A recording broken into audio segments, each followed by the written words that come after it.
nasib ya Pak ya, bayi nasib, bayi nasab ya kan, sama bayi desain. Iya kan. Oke. Kan gini loh ya, mungkin saya kan juga udah cukup lama juga, anggaplah misalnya saya bikin perusahaan kan dari 2001 ya. Kesini itu berarti udah 22 tahun Pak. Itu sama kayak lahir kita ya.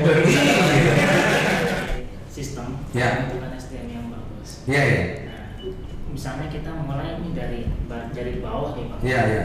Nah, kita udah latih dia, dang bagus Ah, nih, oke. ngajarin dia. Terus begitu dia udah jago, kita belum nyiapin penggantinya nih. Kabur. Nah, kabur. Anggap aja semua tantangan itu bagian dari istilahnya opportunity gitu loh ya. Oke. Jadi jangan istilahnya Ngedon. kan gitu ya, karena banyak itu tantangannya. Apalagi kita nih misalnya yang kuliah jauh-jauh, kadang-kadang tantangannya dari keluarga. Oh iya. Keren apa yang bisnis, sekolah tinggi-tinggi, PP lagi kan? Kerasa banget. Ya kan. Jadi itu juga harus kita bisa yakinkan pada suatu tertentu memang harus kita bisa buktikan. Kadang-kadang nggak usah jauh-jauh, istri kita aja nanti saya pun nggak berkeluarga kan, Ya. bisa aja jadi tantangan itu. Kadang-kadang yang susah meyakinkannya daripada mereka.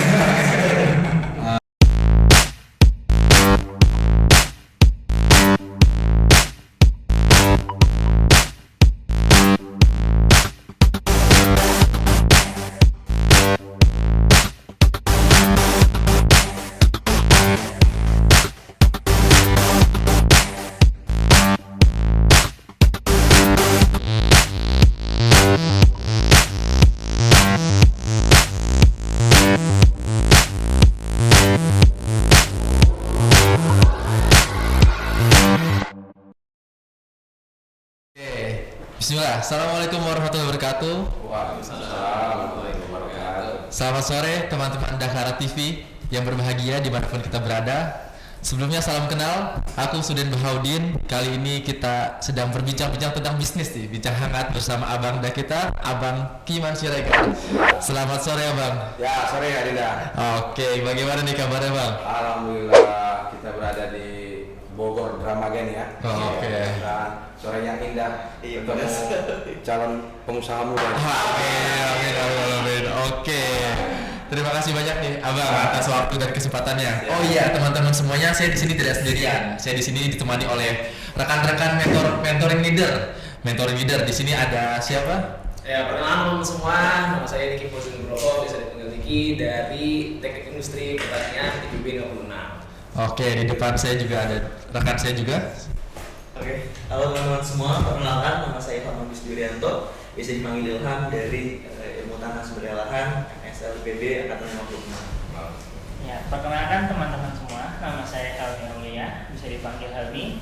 Saya dari IPB Angkatan 51 jurusan Pemanfaatan Sumber Daya Perikanan. Nah, luar biasa sekali teman-teman. Jadi kita di sini mentoring leader bersama Abang Kiman Siregar sebagai chairman Dakara Group, sekaligus mentor kita semua ya gitu. Tadi kalau aku sendiri BDP 56 nih, budidaya perairan angkatan 56. Oke Abang, jadi kita boleh lah ya bincang-bincang santai Bang. Dan mungkin karena kita masih pemula, masih newbie, sedangkan Abang udah senior gitu ya.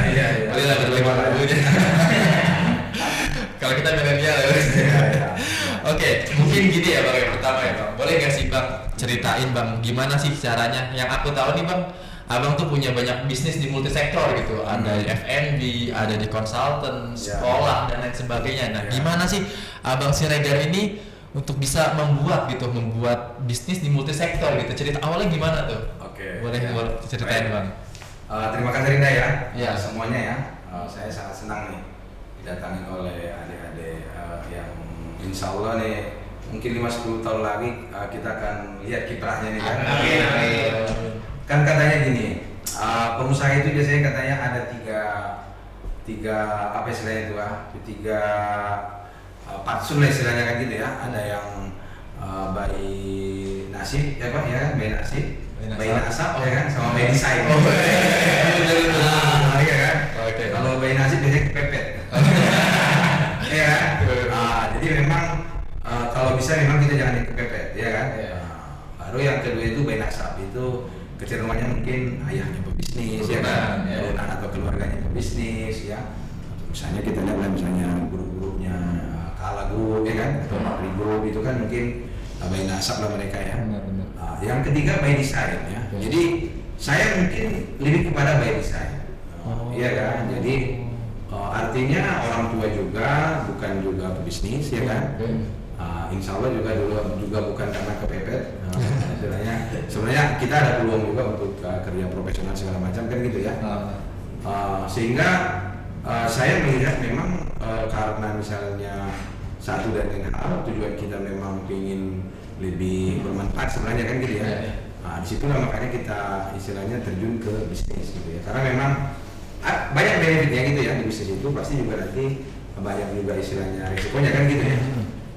Jadi kalau bagi saya kan artinya kita kan harus memilih gitu loh ya. Kita harus memilih bisnis yang mana yang harus kita jalankan. Pasti kan kalau saya sih melihatnya kan yang pertama mungkin jangan jauh-jauh dari background kita, ya kan? Jangan jauh-jauh dari background kita, bila perlu istilahnya dari keilmuan yang kita dapat, ya kan?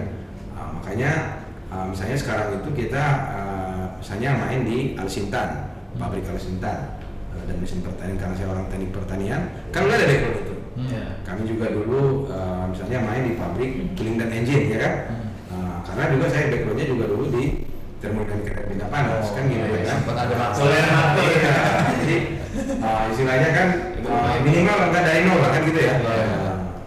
Terus sekarang juga kita misalnya main di konstruksi. Kita juga dari teknik pertanian dapat ilmu konstruksi. Ya kan? Ya kan?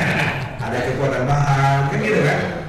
Jadi ada lah background kita ke situ. Kita juga misalnya main di IT, ya kan? Kita main di IT, kita juga dulu dapat minimal pengantar komputer, ya kan? Walaupun dapat C kan? Susah. Saya susah dengan IT ini ya. Tapi walaupun dapat C di PB itu rasanya kita pinter gitu. Karena dapatkan C itu susah gitu. Ya kan? Gitu. Jadi kita juga kan misalnya saya main di energi terbarukan. Saya kebetulan memang bidangnya di situ. Jadi labnya dulu lab energi terbarukan, ya, dunia lab energi. Jadi nggak jauh-jauh dari bidang kita kan, background kita kan. Baru sekarang kita juga main di F&B tadi kan. Itu juga kan. Kalau itu kan saya kira sebenarnya siapa aja bisa lah kan gitu ya. Apalagi dari IPB saya kira kita bisa buat lebih presisi lah kan gitu ya. Terus sekarang kita misalnya 2 tahun ini kita terjun di sekolah. Kita buat sekolah Islam terpadu Bina Cendekia Mandiri Entrepreneur School, ya kan. Ini kita ada kekhasannya tentang entrepreneur school kan gitu ya. Karena menurut saya jiwa entrepreneur itu harus dikembangkan sejak dini kan gitu ya. Jadi itu barangkali ya kenapa misalnya kita seputar itu kan gitu ya bisnisnya gitu. Jadi memang ada background ya bang ya sebelum. Saya kira gitu ya. Bahkan saya itu nggak pernah saya berhenti sekolah. Saya tamat S1 saya langsung S2. Tapi saya bisnis jalan terus. Saya kan dari semester mungkin saya dari SMA atau dari SD mungkin ya udah dagangannya memang ya kan. Emang passion di situ ya bang ya? Mungkin ya, tapi kan kalau kita nggak pernah talent mapping dulu kan. Kita gimana ya? Belum ada gitu. Saya makanya sekarang di sekolah saya wajibkan talent mapping, orientasi gitu ya. Kan gini loh ya, mungkin saya kan juga udah cukup lama juga, anggaplah misalnya saya bikin perusahaan kan dari 2001 ya. Kusini itu berarti 22 tahun kan. Itu sama kayak lahir kita ya. Jadi sebenarnya udah terlalu lama gitu loh. Jadi makanya saya bilang yang adik-adik sekarang itu harusnya bisa lebih cepat. Saya makanya anak saya sekarang kan dia udah kelas 3 nih. Tapi kan musik-musik udah dikasih 3 apa tuh? 3 SMA. 3 SMA. Saya udah diarahkan di situ kan. Okay. Harusnya bisa jadi lebih cepat.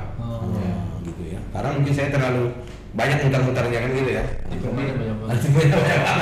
Dan kita memang mulai dari nol kan gitu ya. Istilahnya karena kita juga orang tua pas-pasan gitu ya. Nah, itu saya kira itu udah cukup lama juga sebenarnya gitu ya.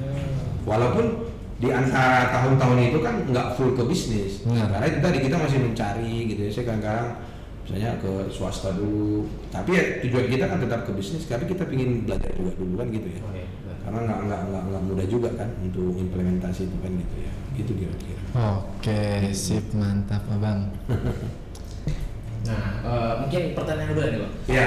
Kira-kira kalau misalkan, kita kan banyak nih bisnisnya gitu. Kira-kira waktu abang buat mulai sana, terus juga strateginya itu kayak gimana sih biar bisa? Ya kan banyak nih. Iya, memang gini. Pada akhirnya kalau kita by design, akhirnya kan kita mengerti cara membangun sistem. Karena saya kira gini ya, bisnis itu membangun sistem, membangun environment kan gitu ya. Jadi apa sih yang harus kita lakukan? Kan ada step-stepnya itu. Misalnya fungsi utama di dalam mengembangkan bisnis itu di awal-awal memang harus ada istilahnya produksinya, harus ada marketingnya kan gitu ya. Harus ada istilahnya konsumennya kan gitu, itu fungsi utamanya. Dan after itu misalnya berjalan nih kan karena harus kita mainkan misalnya fungsi personalia. Jadi pada saat misalnya bisnis kita misalnya udah mulai satu ya mungkin membesar, kita harus rekrut personalia, harus bangun tim ya kan. Nanti misalnya makin lagi kita harus istilahnya bangun fungsi pendukung. Kita harus bikin sistem. Misalnya kafe ini kita bikin istilahnya sistem kasirnya kan gitu ya, kita bangun sekolah, kita bikin SOP-nya kan gitu ya. Kita bangun misalnya pabrik ya, kita bikin ISO-nya kan gitu ya. Itu kan harus jalan. Baru nanti fungsi controlling ya kan, makin gede nanti misalnya bisnisnya. Kita misalnya kayak sekarang kita dengan teman-teman kita bilang lah misalnya kita ada Dakara Group ya kan, masing-masing bisnis itu kalau sudah jalan kita kan controlling aja. Sebenarnya menurut saya sih PDCA aja, plan, do, check, action kan gitu. Iya kan muter-muter gitu kan. Iya kan. POAP sama kayak POAP ya. Iya. Organizing, iya. marketing, controlling. Iya gitu, iya kan. Iya. Kan kalau udah jalan ya tinggal bagaimana kita percaya ke tim ya kan, bagaimana kita tim itu kita ajak sebagai istilahnya mitra gitu loh. Saya di Dakara Group itu selalu sampaikan, saya menghindari misalnya penyebutan staff atau karyawan, tapi kita biasakan tim karena semuanya berperan kan gitu kan. Makanya istilahnya kita harus bikin tim yang kuat gitu loh ya. Kita harus super tim, jangan superman. Itu nggak bakalan jalan tuh, karena kemampuan kita juga terbatas. Nah gitu, itu memang butuh apa istilahnya itu ya, talent juga di situ, butuh talenta itu untuk bisa membangun tim. Betul. Tapi itu juga bisa diasah menurut saya. Makanya misalnya dengan aktif berorganisasi.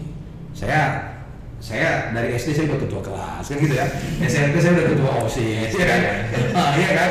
Jadi udah biasa istilahnya berdebat, udah biasa memimpin, udah biasa istilahnya berkawan kan gitu ya. Nah, jadi hal-hal itu memang harus kita ini sampai sekarang pun kita aktif di organisasi profesi, masyarakat ya, di alumni kan gitu ya. Nah itu nanti akan easy aja itu untuk melaksanakannya kan gitu ya. Ya tapi kendalanya sih pasti banyak juga lah. Kan nggak segampang itu juga kan gitu ya. Itu kira-kira. Oke, siap Bang. Bang, izin aja Bang. Iya. Terkait sistem pembentukan SDM yang bagus. Iya. Nah, misalnya kita mulai ini dari bawah nih Bang. Iya. Nah, kita udah latih dia, dang bagus oke. Dia. Terus begitu dia udah jago, kita belum nyiapin penggantinya nih. Kabur. Itu kan capek banget Bang mau Iya. Terjadi. Sedangkan kita mau misalnya mau hijack dari perusahaan orang lain, ngeliat keuangan. Iya. Betul. Jadi itu yang saya bilang. Kenapa saya bilang dari awal kita harus anggaplah misalnya staff atau karyawan itu tim. Jadi saya misalnya pada saat dia misalnya mau anggaplah misalnya keluar dari kita, resign dari kita, kan kita masih bisa bermitra. Jadi saya misalnya misalnya kayak sekarang misalnya kita di Dakara Consulting, ada beberapa yang sudah keluar, tapi kita masih bisa bermitra. Jadi di situ misalnya kita bangun dialog, ya kan? Misalnya dia kan apalagi sekarang dia bisa WFH kan gitu ya. Yang penting kan pasti ada sesuatu yang kenapa dia harus resign kan gitu. Jadi atau misalnya kalau memang dia udah mumpuni kita angkat dia CEO, kenapa tidak kan gitu? Toh kan dia jadi pengusaha juga. Iya kan? Kan dia juga pasti itu kan manusiawi, dia pingin naik kelas, pingin jadi ini. Karena abang juga dulu kayak gitu loh, ya kan? Saya kan juga dulu nggak pingin selamanya jadi staff kan gitu ya. Iya. Tapi suatu ketika kadang-kadang atasan itu kita ajak diskusi gini, akhirnya kita jadi mitra gitu loh. Bisa dia jalan, bisa kita jalan kan gitu. Jadi paradigma itu menurut saya memang harus kita mulai dari awal. Sehingga seandainya pun dia misalnya keluar, pasti kan dia ingin membangun bisnis. Sama aja saya kayak kita dosen. Mungkin sekarang aja dia murid kita. Suatu ketika dia menjadi partner kita. Atau jangan-jangan ya posisi kita jadi sama. Jadi pada saat posisi kita udah sama, harusnya tidak canggung gitu loh ya. Gitu.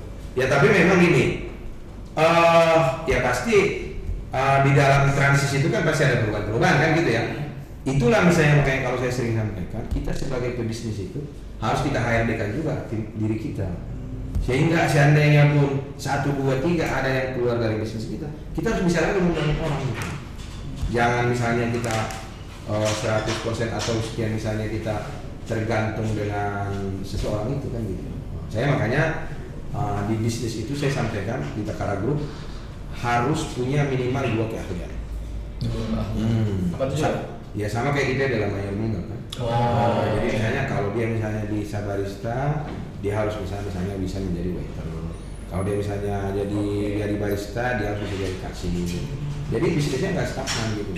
Jadi misalnya kayak di sekolah begitu, semua harus bisa gitu loh ya. Jadi itu pandai-pandai kita lah manajemennya gitu ya. Guna kalau lagi ada karyawan yang sakit. Ya iya, jangan jadi dia. Misalnya kalau dia nggak datang nih, tutup di sini aja. Itu kan berarti sistemnya masih, makanya di sini saya bilang tadi itu plan, do, check, action. Pasti nanti kita repeat di sini ada bottleneck di sini nih, iya kan? Nah, berarti kan harus kita perlakukan seperti apa kan gitu. Kami di pabrik juga gitu, karena kalau seperti itu nanti orang solidari nggak datang, nggak bisa produksi, masa nganggur seharian. Nah, berarti harus well-being, dia harus bisa gitu. Walaupun mungkin kemampuannya tidak 100% seperti itu, tapi kan masih bisa lah jalan. Kalau misalnya semua datang runningnya bisa, anggaplah misalnya jalan 100%, ini kan bisa misalnya 80 atau 70%, tapi kan tidak off kan gitu. Nah, jadi itu memang harus kita siapkan itu sebagai kita leader gitu. Iya kan? Itu memang masalah yang sering dialami. Tapi itu manusiawi, apalagi alumni PB. Susah itu loyal bro. Karena alumni PB kan terkenal dengan kemampuan yang tinggi kan. Iya, ekspektasinya kan tinggi kan gitu ya. Gitu. Luar biasa. Oke, buat teman-teman Dakara TV di rumah yang sirik-sirik mikir Pak Iman kok bisa kaya, strateginya banyak, bisnisnya banyak, dan tiba-tiba. Tadi udah ceritain juga bisnisnya apa aja, terus tadi cara strateginya buat bisnis itu kayak gimana. Nah, nggak Abdul nih kalau misalkan kita nggak ngomongin soal tantangan. Oke. Itu kan pasti di bisnis itu ada tantangan. Iya. Yang gimana caranya kita dari bisnis yang biasa jadi bisnis yang luar biasa. Yang kayak tadi salah satu orang Sugandi banget. Iya. Nah, itu gimana Pak? Dalam bisnisnya kan banyak nih Pak. Iya memang gini kan, kalau nggak ada tantangannya kan juga justru kita nggak greget ya. Justru dengan adanya tantangan kita kan makin semangat kan gitu ya. Bisnis juga saya kira gitu. Karena kadang-kadang kita create sebuah misalnya masalah, tapi kan kita untuk selesaikan. Kan ada istilahnya apa? Your problem is my profit kan gitu. Udah bisa ya. Justru bisnisnya di situ. Setiap ada tantangan apa celahnya? Ya kan gitu kan. Sama kayak misalnya kayak COVID kemarin lah, orang belum tikar banyak, ya kan? Justru kan muncul startup. Kita kan juga main di situ, ya kan? IT, kadang-kadang main di IT itu lumayan menarik untungnya gitu kan? Kita main di situ gitu ya. Dan saya kira di situ memang pentingnya kita multi. Saya kayak kemarin kami kan ada juga misalnya bikin apa saya toko baja gitu ya, keperluan. Saya orang bikin pagar, orang pintu segala macam. Justru pada saat COVID kemarin cukup bagus, ya kan? Jadi malah naik kan gitu ya.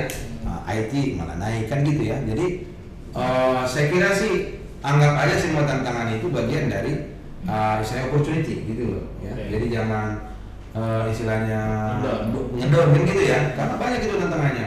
Apalagi kita nih misalnya yang kuliah jauh-jauh. Kadang-kadang tantangannya dari keluarga. Keren apa? Apa yang bisnis? Orang tinggi-tinggi, PP lagi kan? Keras-keras. Ya kan?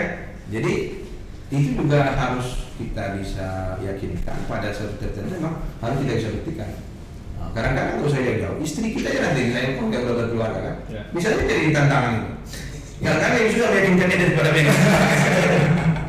Iya kan. Jadi tapi memang itu bagaimana kita apa istilahnya itu ya,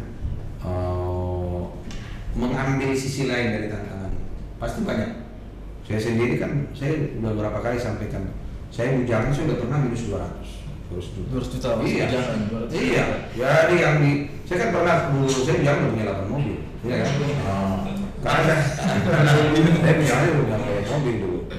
Saya masih mahasiswa, saya udah punya 3, ya kan? Karena saya mahasiswa itu dagang aja kerja kan gitu. Oh, dagang. Jadi namanya saya dulu kan pernah sampai punya rental tuh 28 unit kan.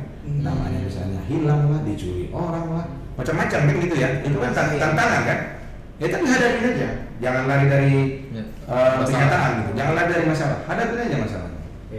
Karena masa itu memang kita kan mungkin dilahirkan dulu untuk menghadapi masalah kan. Gitu. Ya. Karena kalau kita lari bisa-bisa nambah masalah baru. Iya kan? Saya kira sih gitu. Kan ya itu kalau pengusaha dikejar-kejar debt collector ya. Itu apa udah kenyang itu ya kan.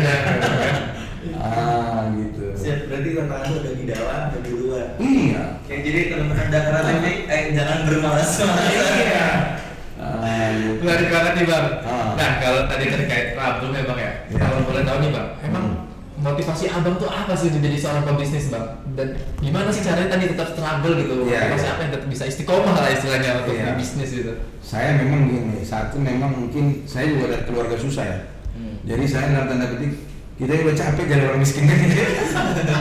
Ya minimal kita mau berubah nasib lah gitu ya. Mungkin juga belum kaya lah, tapi kita mau berubah nasib lah. Dan itu yang pertama. Terus yang kedua, saya kebetulan juga keluarga besar, ya kan? Keluarga besar dan saya itu istilahnya ayah saya itu meninggal, saya masih punya adik 6. Iya kan? Anak pertama berarti? Bukan, saya anak kelima, tapi ayah saya itu kayaknya percayanya ke saya. Iya kan, saya itu anak kelima gitu loh. Ya. Sehingga ya saya hitung-hitung, saya memang harus jadi pengusaha gitu, harus banyak income kan gitu ya, karena kita banyak keperluan kan gitu ya. Terus yang ketiga barangkali memang saya juga mungkin bukan karakter yang apa istilahnya itu ya, yang bisa menonton gitu loh. Ya itu, manut segala macam. Saya maunya ada dinamika gitu loh, ada dinamis lagi. Gak bisa datar gitu. Iya, gitu. Dan juga suka tantangan kan gitu ya. Jadi justru menarik kalau ada masalahnya kan gitu ya. Jadi itu mungkin yang melatar belakangi dan mungkin di akhir-akhir ini kan 2008 sebenarnya kita ada ide itu, anak saya yang ketiga itu kan lahir 2012 ya. Sebenarnya 2015, 2016 kita udah ada ide. 2018 kita buat ada Dakar Group. Itu juga sebenarnya kan kalau kita lihat itu singkatan dari 3 suku kata anak saya. Dakar itu. Iya, Dakar itu, Jaki, Kaisar Raja. Itu juga bagian yang memotivasi sampai saat ini. Jadi kalau kita mungkin lagi lesu, ingat anak, ya kan? Kalau semangat lagi. Berarti bisa jadi referensi ya untuk kedepannya kali ya. Kayak Dakar, wah kayak Dakar. Iya. Tanggung jawab. Sekarang kan anak kita udah mulai gede, kita sampaikan juga. Ini ayah, ini loh ini maknanya gitu. Makanya saya setiap bisnis ini saya coba bangun apa istilahnya itu ya, filosofinya. Karena jangan salah, abang kan udah dokter juga ya. Kita ada namanya mata kuliah apa istilahnya itu, mata kuliah psikolog ini ya, psikolog gitu ya istilahnya ya. Jadi kita istilahnya membangun, makanya kalau di luar itu kan rasanya PhD ya, istilahnya filosofi doktoral kan gitu ya. Jadi saya kira ke anak-anak itu juga harus keting misalnya kita bilang, harus kita sampaikan itu.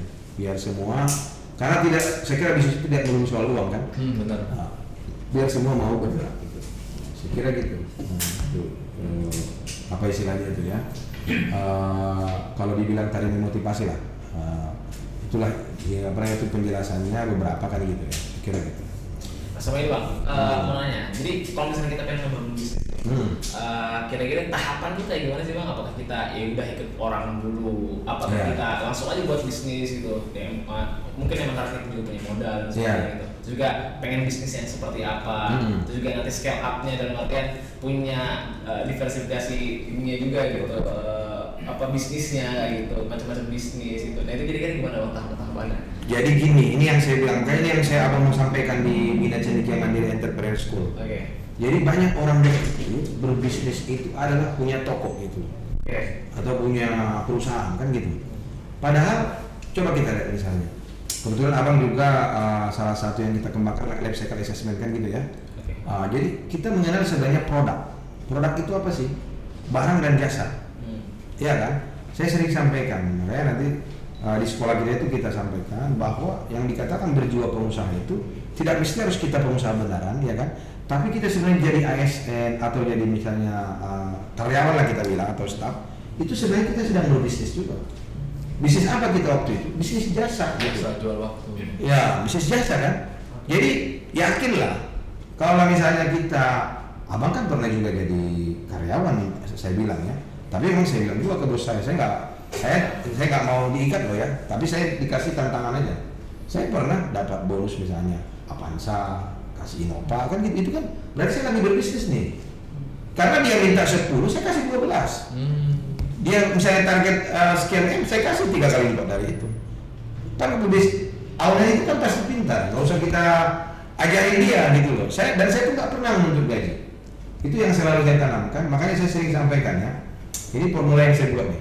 Jadi bisnis itu sama dengan sebenarnya value ya, buka kurung ya, value kita dikurang dengan price kita, iya kan? Ya harusnya memang value kita naikkan. Ya price kita itu pasti ngikutin kan gitu ya. Walaupun mungkin ya pasti di bawah value kita kan gitu ya. Dan itu dikali dengan komunikasi.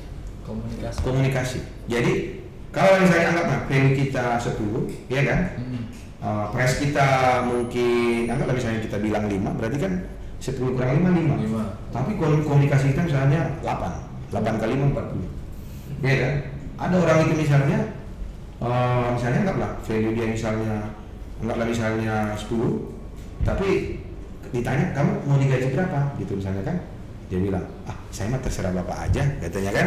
Anggaplah misalnya digaji dia 2, berarti kan 10 kurang 2 8, tapi komunikasinya 1 ya. Kalau nggak ditanya diam ya kan, nggak ada ide, nggak ada inisiatif, nggak ada kreativitas, ya kan, masih bagusan yang tadi. Sekarang di situ sebenarnya kita perlu meng-capture diri kita di mana gitu loh ya. Makanya saya bilang, saya waktu kuliah saya udah manajer kos-kosan, saya udah 100 pintu saya kelola. Saya kan nggak punya modal. Itu namanya intangible asset. Saya modal ngomong aja, modal komunikasi aja. Kalau datang orang Medan yang punya kos-kosan, bang saya ada yang ngelola bang, pokoknya jamin 100% penuh saya bilang. Saya udah dapat bonus, dapat presentasi kan, dapat kos-kosan gratis. Makanya dulu teman-teman itu pikirnya kita orang kaya gitu kan. Kalau kita ngelola kos-kosan kan, kamar yang paling bagus bisa kita tempatin. Dan itu dulu saya cerita, yang punya itu ada satu kos-kosan bukan di Indonesia dia. Jadi dia minta uangnya nanti di akhir tahun kalau sudah terbayarkan semua. Sebelum itu kita stop kan, abang jualan motor lagi, gitu kan? Ganti-ganti motor kita kan, dia nggak punya pula kita. Kita jualan motor kan gitu kan? Jadi itu yang saya bilang itu. Jadi kita misalnya alumni PB, ya kita harus perkenalkan kita alumni PB. Ada juga harus kompeten gitu loh kan? Kenapa harus takut? Kita alumni PB, kan mahasiswa IPB, kampus terbaik ini gitu. Iya kan harus gitu. Jadi saya kira itu perlu kan, istilahnya diimplementasikan gitu ya. Gitu. Ya, karena kalau dulu pikirannya harus punya duit, punya ini, itu biasanya orang yang selalu pesimis. Nanti udah punya duit, bisnis mana yang paling dulu kita lakukan ya? Jadi udah dikasih nih bisnis ini, ternyata nggak ada ininya, terus gimana dong? Jadi semua jadi masalah bagi dia gitu ya. Nggak jalan-jalan gitu loh ya. Jadi pola pikirnya saya kira harus gitu. Makanya saya istilahnya ya tapi tetap kita by design, kita mau jadi apa kan harus punya target kan gitu ya. Tapi saya udah buktikan jasa itu juga bisnis. Saya makanya dulu saya pernah mobil pertama yang saya beli karena saya untung jual beli tanah hampir 38 juta. Dulu itu ya. Di tahun 2000 berapa ya? Kayaknya tahun 2000 deh. Itu gede banget 38 juta. Gede. Akhirnya saya beli itu kan saya paling suka tuh. Mobil Katana zaman saya kan, sibuk anak sekolahan kan.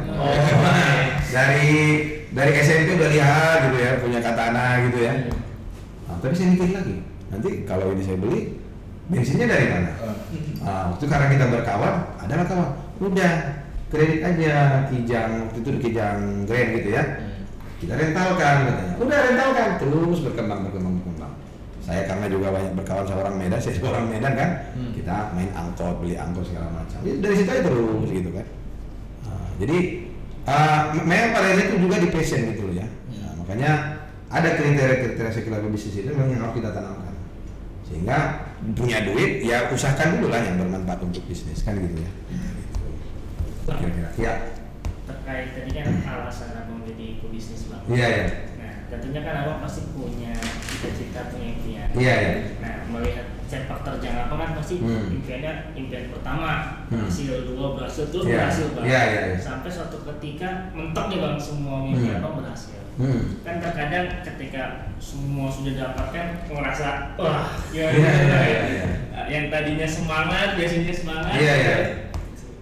Udah nggak bergairah lagi bang. Iya. Termasuk juga misalnya abang juga berkiprah di bagian sosial. Karena orang udah sukses, lainnya ke sosial.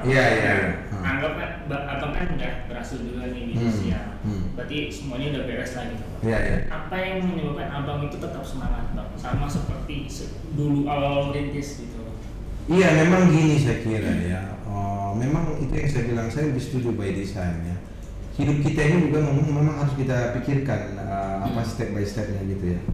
Saya memang sering sampaikan kalau kita misalnya usia sampai 30 tahun ya kan, belajarlah dari orang sukses gitu. Ya, ini saya nggak tahu usia kalian berapa sekarang. 22, 23 atau ini. Iya. Jadi kita benar-benar belajar, ya kan. Saya dulu itu kadang-kadang sampai supirin senior itu kan dulu nggak ada mentoring leader ya. Saya itu kadang-kadang supirin senior, temankan dia. Kadang-kadang dia mau kemana saya ikutin, ya kan. Dia mau renang saya supirin gitu. Karena kita harus belajar dari dia kan. Itu sampai umur 30 saya kira. Dan di umur 30 sampai 40 saya kira coba melakukan sesuatu gitu. Iya kan? Nah, jadi ya sebenarnya di 20-30 pun boleh-boleh aja lah kan gitu ya. Karena kalau kita lihat misalnya Rasulullah pun di umur 9 tahun dia udah berdagang ya kan. Nah, jadi boleh-boleh aja, tapi rata-rata saya kira memang kayak gitu ya. Jadi lakukan sesuatu dan 40 ke 50 memang harus mulai bangun tim. Itu tadi. Karena kita udah mulai malas-malasan itu. Dulu saya itu bayangkan ya, misalnya pagi ini biasanya kan kita ke Papua itu penerbangan jam 12 malam, ya kan? Itu masih semangat tuh, berangkat tengah malam. Itu saya pernah misalnya mobil itu sampai kesoak akinya gara-gara kelamaan parkir di bandara kan gitu. Udah kita nyampe Papua, kan kita udah nyampe subuh-subuh, ya sekitar jam 6:30 lah. Itu langsung kita itu urusan proyek gitu ya. Terus malamnya terbang lagi misalnya ke Makassar, besoknya ke Palembang lagi. Itu kita kuat, karena semangatnya kan lagi membara aja tuh ya. Tapi kalau sekarang udah mulai mikir-mikir nih. Ada nggak yang bisa diaplikasikan ya? Udah mikir-mikir ya kan? Karena itu tadi saya merasakan juga gitu ya. Jadi umur 40 ke 50 memang udah harus mulai buat tim nih gitu loh ya. Jadi kita harus tahu diri juga. Sehingga pada saat misalnya kita malas, iya kan? Iya, di backup lah sama tim ini kan gitu ya. Itu manusiawi lah saya kira ya. Jadi nanti saya juga berharapnya 50 ke atas, sebenarnya kita udah harus mempercayakan ke yang muda-muda. Kita jangan lagi eksekutor gitu loh. Iya kan? Itu saya bilang memang kita harus by design gitu ya. Sekalian misalnya yang muda-muda sekarang, jangan dulu tanya saya kadang-kadang dari dua yang muda ini. Saya kalau misalnya kerjaan ini, nanti saya gaji saya tambah berapa gitu. Kalau nggak apa itu dulu, memang saya kerjakan semua. Jadi kadang-kadang saya jam pulang itu, anggap misalnya di pabrik itu jam 4, saya kadang sampai jam 2. Iya, kadang-kadang karena nemankan bos, kan bos ini kan misalnya kalau dia dengan supir kan nggak bisa ngomong. Ya karena kita ini, udahlah, man kita ketemu klien dulu ya, gitu. Kita temanin lah dia kan. Tapi kan ilmu itu dapat kita, ya kan? Iya kan? Jadi jangan, itu kan bukan job desk saya pak gitu. Aduh, kau nggak pengen maju nih. Kalau saya juga justru kita cari ini. Apa namanya itu? Cari apa istilahnya itu? Kesempatan gitu loh ya. Kenapa misalnya kita harus menjaga? Pada akhirnya memang ya istilahnya itu tadi ya, saya kira untuk membangun motivasi itu juga harus kita treat, harus kita desain diri kita. Iya kan? Saya kayak sekarang, misalnya dalam tanda petik lah ya. Kalau dulu kan kadang-kadang habis subuh kita udah berangkat. Sekarang kita nggak keluar lagi.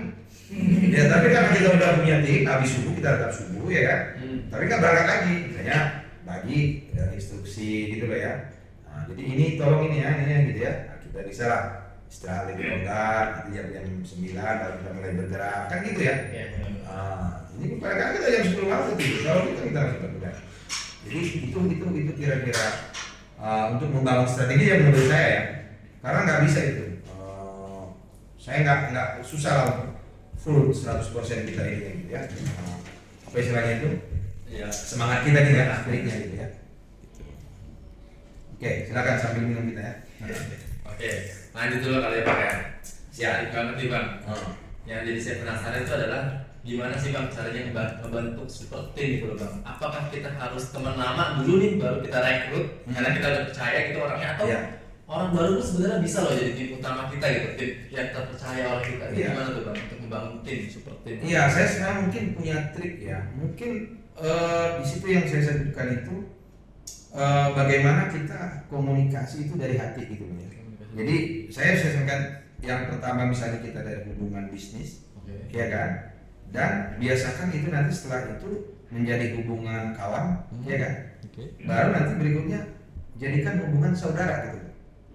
Nah, kalau saudara-saudara, ya kan istilahnya nggak mungkin dia ngejerusin kita. Bener. Makanya saya karyawan itu atau tim itu saya anggap saudara. Jadi kita sampai kenal keluarganya, sampai kenal istrinya, gitu ya. Jadi makanya ada momen tertentu, entah kita family gathering kan gitu ya. Atau misalnya kita ada acara, kita undang keluarganya. Karena itu juga saya kira perlu. Jadi kita tidak hubungan atasan bawahan aja. Dan saya selalu membiasakan di antara kami di sini, oke semua ada job desk-nya, tapi jangan ngebos gitu. Jangan misalnya udah mentang-mentang manajer jadi ngebos, atau misalnya udah mentang-mentang supervisor jadi ngebos. Jangan. Jadi kita bangun tim aja, sehingga komunikasinya juga cair gitu. Ya kan? Kalau kita misalnya sudah buat seperti itu, harusnya kita merasa dia pun akan merasa ke kita kan gitu ya. Sehingga saya kadang-kadang saya ke tim juga, saya kadang-kadang nggak bisa ini karena Adinda saya panggil aja gitu ya kan. Itu kan bagian dari strategi kita juga. Atau misalnya memang itulah istilahnya cara pendekatan kita kan gitu ya. Jadi saya kira itu harus dimainkan gitu loh. Jadi akhirnya apa coba? Hubungannya nggak kaku. Dan yang paling terakhir, saya kira kita harus percaya sama orang. Kasih lagi kepercayaan 100%. Iya kan? Karena kalau kita nggak kasih dia kepercayaan, jadi juga ragu-ragu untuk eksekusi. Dan yang terakhir, saya nggak terlalu banyak aturan sebenarnya. Iya kan? Yang penting outputnya, iya kan? Jadi saya nggak terlalu banyak aturan, yang penting outputnya masing-masing harus paham tupoksinya kan gitu ya. Jadi kadang-kadang misalnya kayak di sini saya mau kerja dari ini apa, misalnya gitu kan? Saya gini, oke silakan. Tapi kita hari ini ada ini loh, ada target kita ini loh, penawaran kita harus masuk loh, penagihan kita harus jadi loh, gitu ya. Jadi kan kalau saya kira apalagi generasi sekarang itu kan mungkin agak susah ya, yang terlalu formal kali itu. Itu makanya saya sampaikan sebenarnya ada dua untuk kita bisa bertahan itu kan, adaptif dan kreatif. Jadi harus adaptif. Saya misalnya ketemu kalian, saya harus adaptif, ya kan. Ketemu misalnya klien yang lain lagi, saya harus adaptif. Ketemu nanti Pak Haji harus adaptif juga, kan gitu kan. Karena harus cara ngomongnya beda-beda. Ketemu pejabat kan caranya juga harus beda, kan gitu kan. Akhirnya kita harus cepat adaptif. Jadi ke tim juga gitu. Sehingga apa istilahnya itu cepat close kan gitu ya. Istilahnya cepat akrab lah. Chemistry udah dapat. Makanya saya di tim juga gitu. Saya sampaikan, kalau kamu sebulan kamu belum akrab di sini, ya berarti kamu yang salah gitu. Ya harus cepat akrab gitu. Karena itu human relation itu nggak membohongi. Pada saat misalnya chemistry udah dapat, makanya saya sering sampaikan ya. Saya kalau misalnya sedang anggap misalnya negosiasi atau pitching atau kita ngejar tender, saya kadang-kadang saya pergi ke Papua, saya nggak cerita tender, saya cerita ngorong-ngirung aja. Kalau sampai jam 12 malam gitu ya, pokoknya, wah udah bisa ketawa-katawa, udah deh gitu. Itu bagian dari deal. Iya kan? Jangan Pak, saya besok presentasi jam sekian, saya akan presentasikan tentang ini. Insya Allah saya akan tidak habiskan waktu Bapak 10 menit saya selesai. Itu kaku terlalu. Mungkin dia akan jawab siapa, katanya kan. Tapi sebenarnya telat. Bagus. Nanti akan saya hubungi lagi. Iya kan? Habislah waktu kita ke sana, habis duit kita. Sementara sekali terbang ke sana 15 juta kita udah habisnya gitu kan. Jadi kita ke sana, saya kan ngorongin dulu aja. Udah pasti ada pembicaraan. Atau misalnya pagi-pagi ini udah WA kita. Bang Kiman, udah gini-gini aja, udah selesai kita bisa pulang tenang, ada hasil. Itu yang harus dijalankan gitu loh ya. Jangan kalau membangun kekakuan, aduh gitu. Lama itu close-nya kan gitu ya. Gitu. Bisnis itu harus fleksibel. Tapi kita juga fleksibel yang berkualitas, kan gitu ya. tetap ada tata keramanya kan. Tadi saya bilang tadi itu poinnya. Value kita sudah kita munculkan gitu kan. Bahkan misalnya nanti mungkin karena dia udah tahu kita value-nya, harganya pun dia yang hembuskan. Oh iya. Kan kita tinggal sederhanakan. Udah lah Pak, kan Bapak yang lebih tahu kan. Ya kan gitu kan. Jadi itu saya kira yang harus kita apa istilahnya itu ya. Tip and tricks juga yang kita jalankan. Kita jangan terlalu kaku juga gitu, ya kan? Karena kalau misalnya kalau misalnya kita datangin semacam GM atau apa segala macam, dia kan udah bisa pintar. Kalau nggak pintar nggak mungkin dari posisi ini. Kok mau ngajarin lagi gitu, ya kan? Iya kan? Tapi mungkin dia kesepian, ya. Tapi yang penting kan dia menginginkan ini misalnya barang atau sesuatu yang saya orderin harus benar, ya kan? Harganya juga qualified kan gitu ya.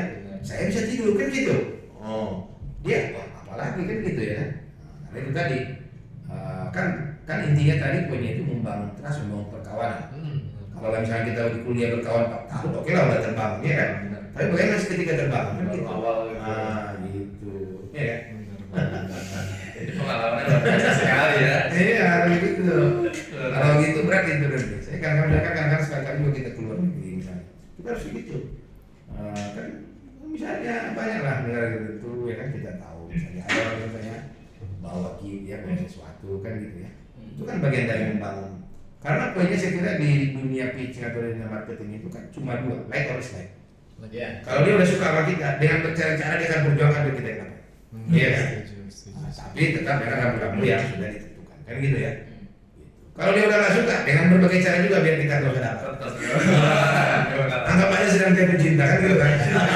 Kalau sudah jatuh cinta kan, asam manis banget. Kita begitu kan. Ini kan hujan bang tadi, awalnya udah biasa udah hujan. Banyak iya. Apa jangan kan hujannya deh katanya kan. Badai juga ya. Gitu. Jadi klien itu harus kita buat kayak gitu. Saya kira gitu, ya kan? Menarik teman-teman Dakar semua. Tapi kalau misalnya teman-teman Dakar lihat di belakang ada beberapa perusahaan dari Dakar. Tapi yang paling bikin kita penasaran, paling kayaknya kita banyak sih. Kayak di palm oil sama Pantrupsina. Mungkin lo bisa ceritain Pak, gimana itu kan bisnis besar. Iya. Uangnya nggak dikit itu awalnya gimana cara dapat uangnya, karena kita sobat-sobat tidak punya uang. Penasaran gimana cara membangun? Iya, memang saya kira sih apa namanya itu ya. Orang kadang-kadang saya lihat berpikirnya selalu kan tangible di dalam membangun bisnis. Padahal menurut saya ada namanya intangible asset. Apa itu intangible asset? Istilahnya kan itu kan misalnya hubungan perkawanan gitu ya, hubungan kepercayaan kan gitu ya. Mungkin bisa aja di awal-awal ya, atau misalnya saya bilang kan awal-awal mungkin kita dari join dulu. Join itu saya dia modalin, kita yang create kan. Kita kan punya ilmunya sebagai alumni PB kan, punya ilmunya dong, ya kan. Itulah modal kita kan. Tapi dia punya kapital ya kan gitu. Misalnya saya bangun pabrik kan, ya pastilah nggak punya modal kan gitu ya. Tapi kan bagaimana misalnya itu tadi kita punya mitra yang bisa sama modalin, ya kan. Nanti misalnya itu tergantung dia saya untungnya nanti bagi berapa. Kan itu kan bertahap ya. Bertahap pada saat kita punya ya kita bangun pelan-pelan kan gitu ya. Misalnya kayak sawit lah, misalnya tanam sawit kan nggak langsung bisa punya uang tuh. Kan gitu ya. Ya misalnya kumpulin beli lagi. Dan saya kira itu juga pesan saya. Kalau ada uang, ya belilah tanah gitu. Karena tanah itu kan ada cetakannya gitu ya. Jadi dan saya kira itu kan tanah itu mungkin ngikutin inflasi kan gitu ya. Mobilnya seperlunya aja lah. Ini apalagi untuk yang muda-muda ya. Itu juga bagian dari pola pikir yang harus kita bangun saya kira. Jadi karena gini kalau nanti misalnya bangun pabrik itu putus kayak bangun sekolah misalnya, itu kan butuh start awalnya misalnya butuh 5 miliar, itu kan segala macam. Itu kan langsung berpikir gimana ya caranya, gitu kan? Beli duluan kan gitu ya. Atau misalnya ada kawan itu, misalnya dia mau dapat order, dia mikirin dulu, bikin dulu PT-nya, bikin dulu SKT-nya, ya kan? Padahal sebenarnya dengan mudah kita ada aja join operasi kan gitu ya. Jadi kalau bisa out of the box kita cara berpikirnya gitu. Karena kalau itu nanti ya istilahnya pasti akan jalan. Ya yang terakhir saya kira jangan juga nggak salah. Itu saya kira jasa perbankan itu perlu ya. Jadi untuk kredit proyek kita yang besar, saya kira nggak masalah lah ya kan. Jadi teknisnya kita atur aja. Tapi prinsipnya kalau saya sih setuju ya. Kalau misalnya untuk bisnis itu nggak masalah. Yang penting kita misalnya jangan untuk keperluan pribadi, ya untuk ganti mobil baru, rumah baru, janganlah kan. Tapi kalau untuk bisnis dari hitungan kita misalnya itu tidak profitable ya nggak masalah. Karena nggak mungkin kita cash money-nya itu banyak kan gitu ya. Terhitung gitu loh ya. Karena kadang-kadang kalau kita punya cash money pasti kita investasikan, ya kan. Saya kira gitu. Jadi dan yang paling penting itu memang optimalkan apa yang kita miliki. Saya kira jaringan networking itu penting. Nah, ngomong-ngomong tentang jaringan, Pak. Tadi gimana sih caranya gitu ya? Kita ngebangun gitu ya, jaringan yang aktif. Jaringan produktif banget ya. Jangan sampai kita udah berjejaring banyak-banyak, udah keluar usaha banyak-banyak berjejaring gitu. Akhirnya zong, nggak ada yang akhirnya closing lah dalam arti. Kira-kira gimana gitu strateginya? Iya, jadi gini memang ya, banyak orang itu kan dia mengenal semua orang. Betul. Ya kan? Tapi apa? Ada nggak kapital bisnis yang dia jalankan? Nah, ya kan? Itu tadi kita tetap misalnya, oke, kita mengenal semua, tapi harus kita closing beberapa yang bisa kita istilahnya apa namanya itu bisa jalankan kan gitu ya. Nah, itu bagaimana tekniknya? Saya kira itu tadi. Bagaimana kita juga bisa membangun value gitu loh ya. Jadi kalau misalnya kita udah berjejaring, berkawan, ya kan, memang kita harus pelan-pelan kerucutkan gitu loh ya. Ya kan, kerucutkan. Saya harus yang mana nih yang harus ini. Jadi saya kadang-kadang nggak perlu misalnya kita main di semua tempat. Cukup misalnya 3-4 tempat aja. Saya klien kami kan misalnya di batubara, di listrik, ya kan, di sawit kan gitu ya. Terus misalnya kita juga main di tambang, ya kan, main di chemical. Ya udah, mana yang kita itu aja kita close-kan gitu. Nggak usah semua diambil, ya. Jadi kadang-kadang itu saya kira perlu juga gitu loh ya. Bagaimana kita meng-close itu?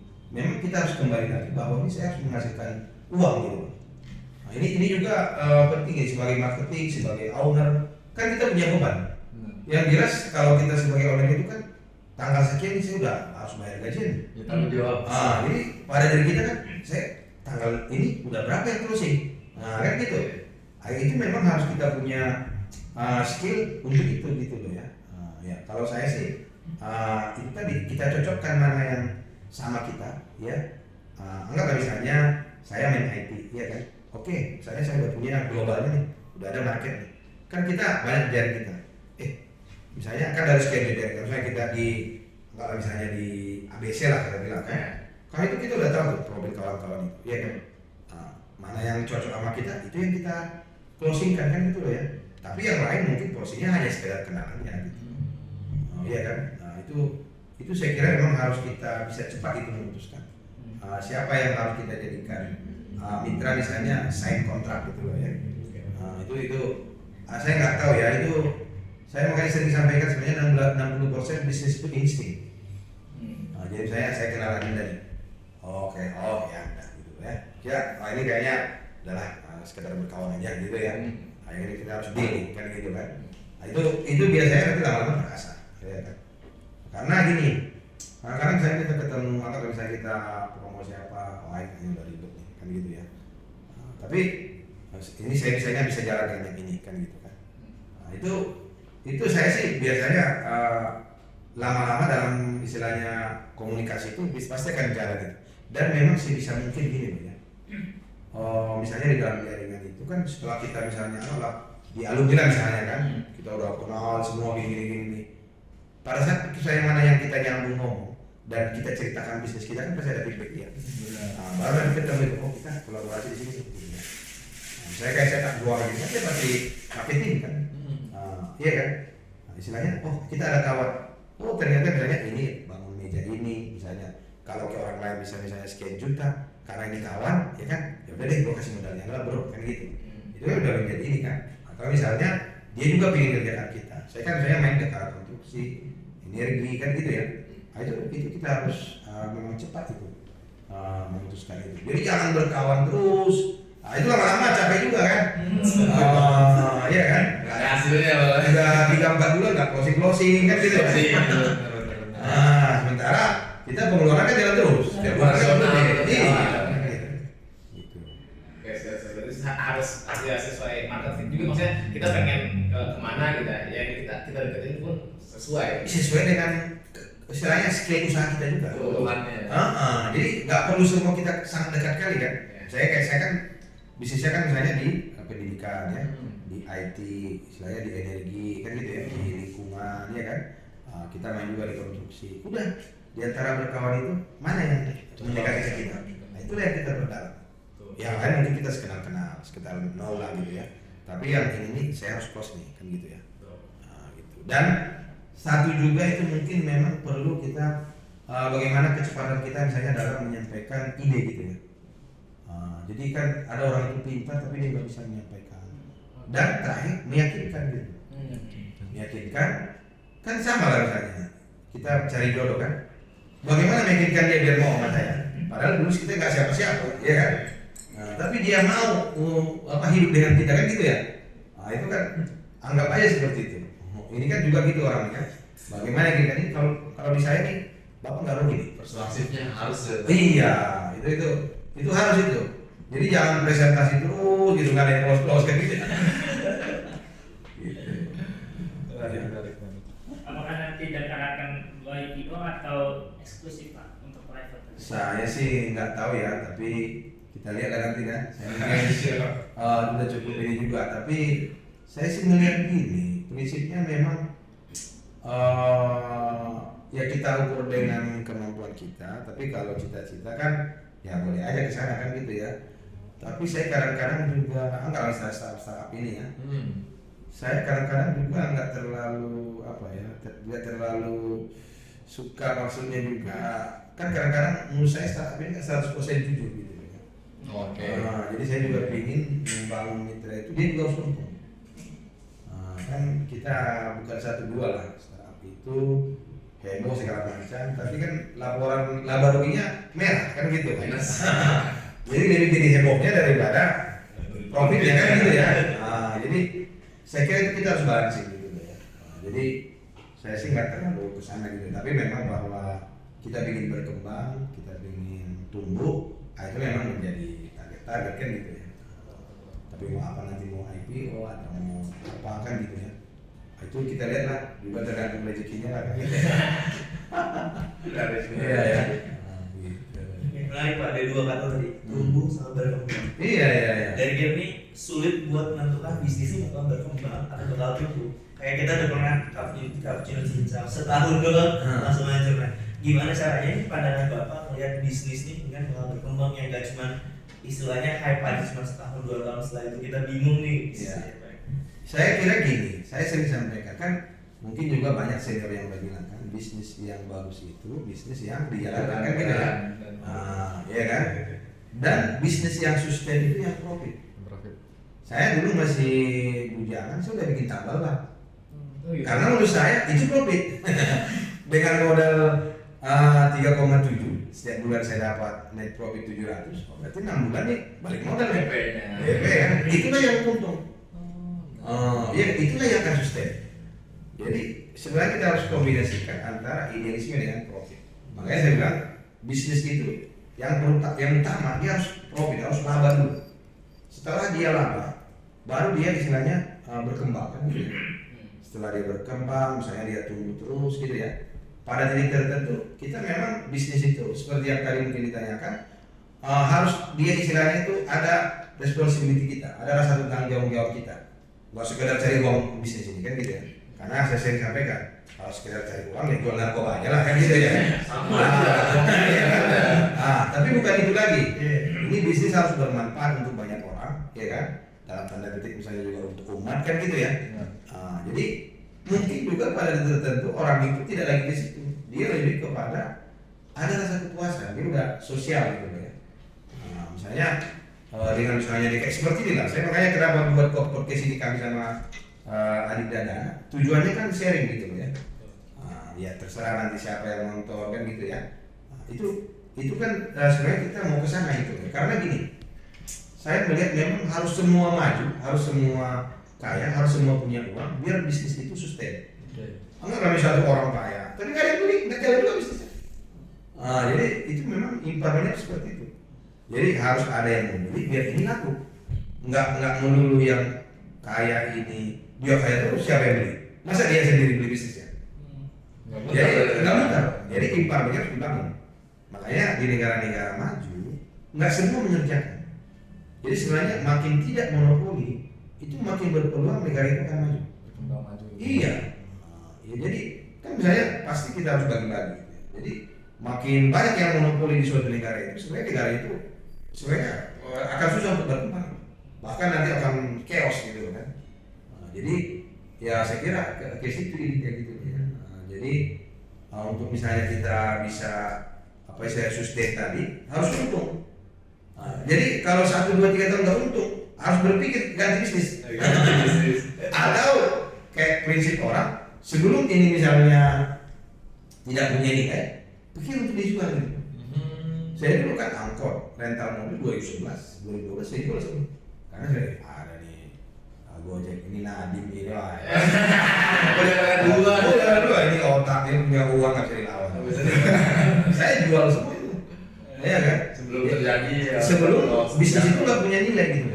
Jual dan dia pada saat punya nilai. Makanya dia ada pemain-pemain besar kayak Erick Thohir. Dia punya klub dia jual saat untung, ya kan? Karena memang itu harus kayak gitu. Jadi jangan ada kadang-kadang kawan itu kan, oh ini kan historinya kuat ya katanya. Ya kalau bisnis itu memang harus kaya gitu ya.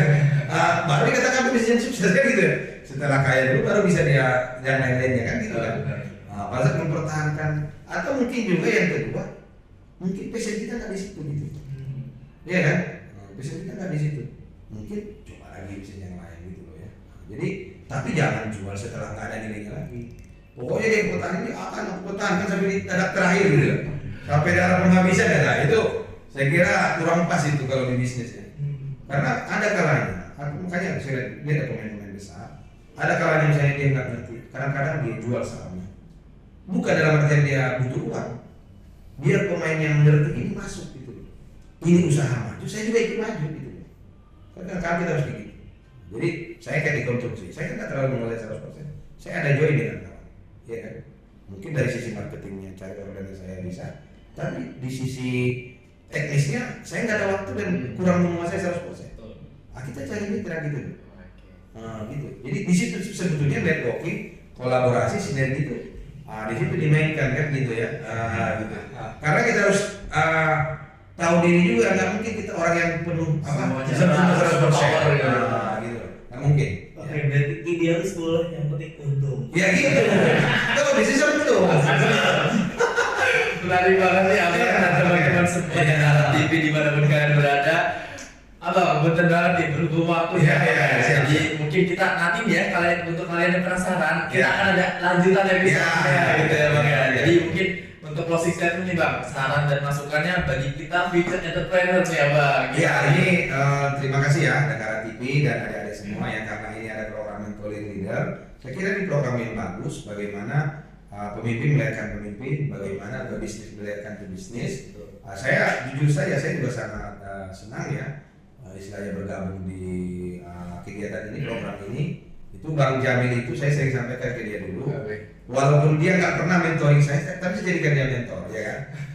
Karena dia sendiri itu ada istilahnya itu hiduplah sukses mulia kan gitu ya. Jadi memang saya tangkap sukses mulia itu kita juga bermanfaat bagi orang lain. Jadi saya kira pada saat kita bermanfaat bagi orang lain, mungkin tanpa pengetahuan kita atau misalnya di luar nalar kita, ya kan, pasti orang lain juga berusaha memberikan feedback ke kita kan gitu ya. Jadi saya kira gitu. Jadi kita harus jadi menganggap misalnya entrepreneur tapi yang bermanfaat.